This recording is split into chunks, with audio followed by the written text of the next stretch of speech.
Interactive Personal Services, Science and Environment. Topic UFO. Sending time was December 7th at 10:22 p.m. From Stephen Taylor, DBJW50A. Subject new sighting. He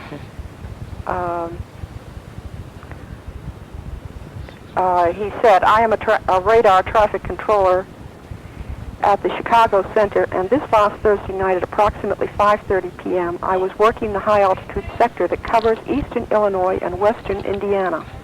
This is typically a very busy time with a lot of departures out of Chicago, so I was a little dismayed that the Indianapolis Center, due south of me, was rerouting all of their normal traffic into my sector. This made the sector extremely busy. After it was all over, my supervisor called the Indianapolis Center supervisor to inquire about all the reroutes into my sector. As it turned out, there was a pilot on the frequency at Indy Center who was completely dominating the frequency with claims of being in contact with a UFO. This contact must have been pretty significant because they took the time to clear all air traffic out of that sector. This is only done in emergency situations. Okay, continue. I heard that too. The pilot must have been rather hysterical. And as I said, this was high altitude, so it wasn't a C-172 pilot. It was either an airliner or at least a business jet.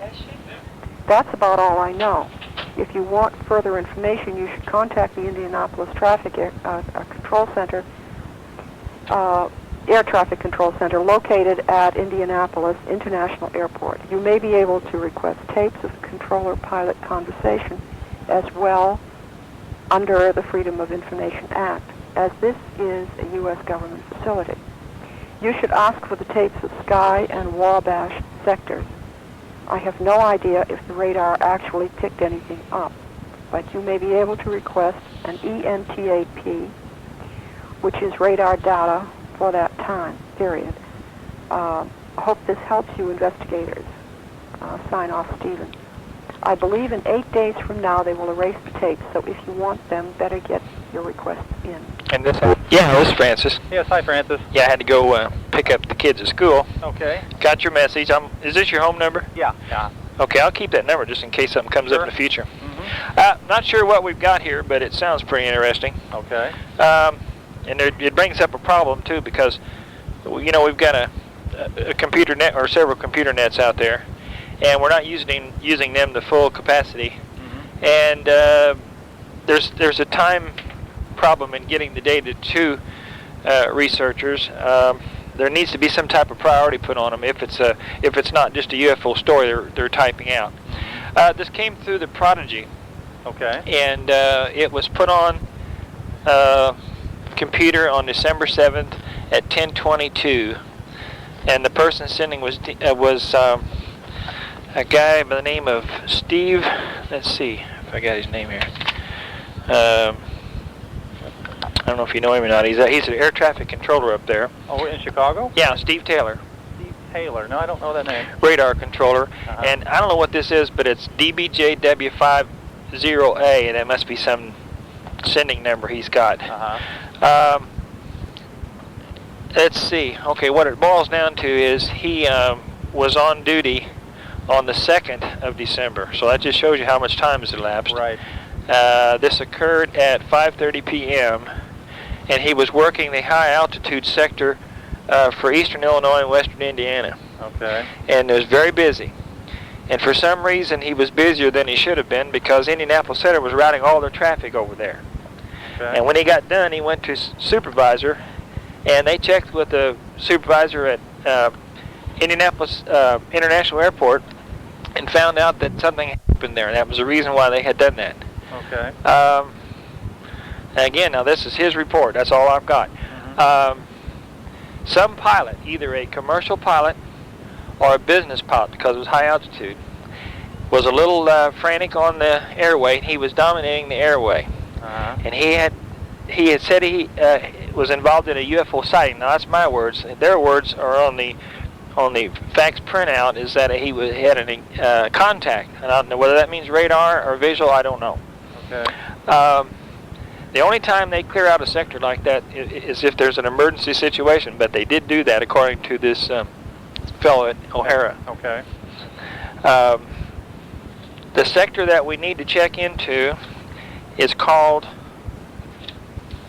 let's see, Sky and I'm trying to find it here. Sky and Wabash sector. Sky and Wabash. Yeah, that's evidently the sector that they were having the Planes diverted out of, or something? Either that or where the incident was taking place. Now, all I could do was to tell this person. Now, this came out of Massachusetts from the MUFON state director. They picked it up there and then called me. Okay. I called Norma Crota in Indianapolis, and she has contacts up there, and she was supposed to get right on it, and I gave her one number. She had several numbers, and she's trying to get what they call the NTAP readouts. Right, exactly. Yeah, or the communication tapes. Right. Now, since this happened December 2nd, we probably have lost out on the NTAP unless they thought it was important to save them. You have 2 weeks normally. Oh, really? Yeah. Okay. So I haven't heard back from her yet, but I did call the local air route traffic controllers, and they're interested enough. They think that we might be able to get some information out of these people in Indianapolis. Okay. So that's far as. But Steve Taylor, the man who gave you this info, is in Chicago. Right, Chicago Center. The guy who sent the Prodigy message. Yeah. But he wasn't actually involved in this, so calling him isn't going to help because it actually was happening near Indianapolis. Right. He's the radar operator. Okay. At Chicago Center. All right. Yeah, I don't have any contacts, obviously, in Indianapolis area for radar.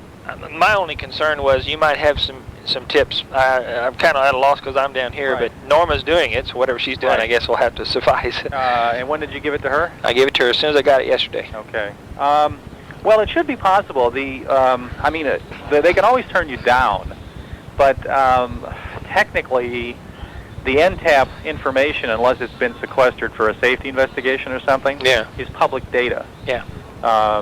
And in fact, you should be able to get it for free. Yeah. But of course, the people there have to be cooperative. Yeah. And it has to be done now immediately because 2 weeks is the maximum time after which the tapes are erased. Yeah. And that means we have until the 16th at most. Yeah. Mike, I wonder too if they do have the tapes, how acquiring those tapes is not enough. I mean, you have to have. No, I can actually understand them. Can you? Because I've looked into a radar visual case that occurred 2 years ago in Chicago. But you're right; those tapes don't come out in any easily understood format. Yeah. Well, besides that, it's almost like this big tape I got from Paramount on Fire in the Sky. I mean, it wouldn't even fit in my machine. Yeah. Well, okay. Well, yeah. The thing is, what you don't really get a tape. They give you a printout, and in fact, you don't ask for a tape, get a printout. Yeah. But the printout comes out in X and Y coordinates, which have to be transferred into miles. Also, and this is critical, it depends what transponder mode they were in when the radar, because but typically the NTAP tapes do have everything in the sky, whether or not it had a transponder or not.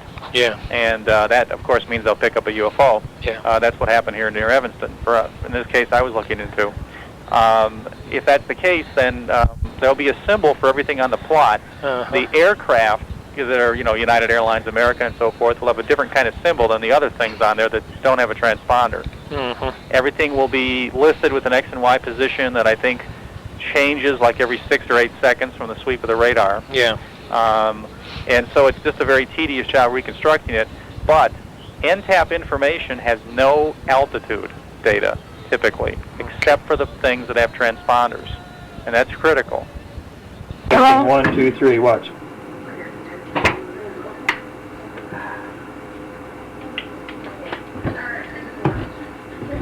There's still noise going.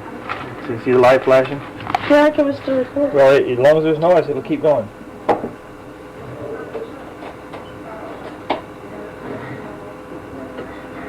Let's set them on less sensitive. 1, 2. The clapper. Clapper. Clapper, crapper. The best way to put it is on a high frequency. Yeah.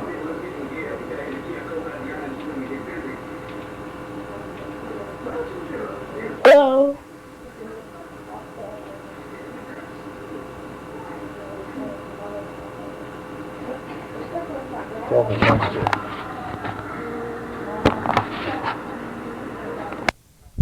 And what we're trying to get is we're trying to get the NTAP readout and communication tapes for a particular incident that we verified up there. And we were told to send a registered letter to that department. What department was that? It was Quality Assurance Department. Quality assurance. Yeah. Do you have a name, a person's name here that you No, the people at the local airport here don't know who that would be at the Evansville Dress Regional. But they told me that would be the person that we should Well, we just contact. don't have a department exactly named like that. Can you tell me what, would it be building maintenance or would it be the engineering department? Give me some clue as to what Okay. type of a position that would fall under. Okay, it has something to do with the data tapes, the readouts and the communication tapes and such. Of what? The communications between the radar people, the controllers and the pilots, and the... Are you sure that you're wanting to send that to us or you're wanting to send it to the FAA? I'm not sure. It probably would be the FAA. See, you know, this is the airport authority, Oh, I see. and we don't have anything to do with the FAA. Okay, would you have their address for me? Okay, hold on. We'll just do it that way.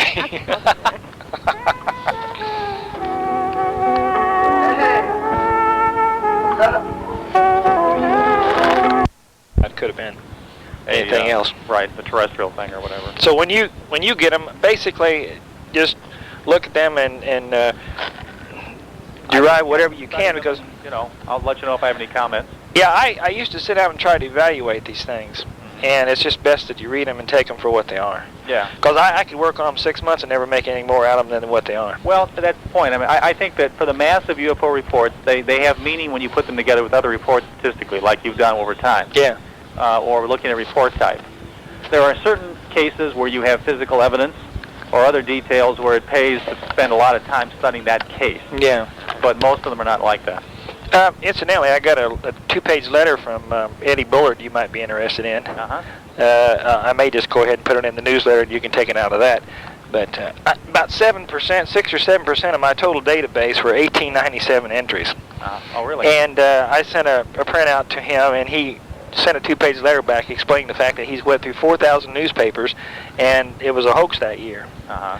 And I think several other people, I think did Clark also come to the same conclusion? Yeah, Clark also concludes it was a hoax, newspaper hoaxes, misidentifications, and everything. So that more or less puts the final nail in it for me. Uh-huh. I leave them on there because it's too much trouble taking them off. Oh, well, sure. But anyway, But yeah, I have to bow to Bullard and Clark and others who've studied it really closely. So, in terms of their judgment. He sent me about an inch thick batch of Xerox copies of newspaper clippings, and they got boring when you were reading them because you could tell that everybody was trying to beat everybody out of a story. Exactly. Yeah, that was the way it was back then. I don't know if it's changed much now. Probably hasn't. You know. But that's basically what I had. Just wanted to keep you on. Well, I appreciate you keeping me up to date, and good luck with that. Okay. Okay. We'll keep in touch. Yep, bye. Bye.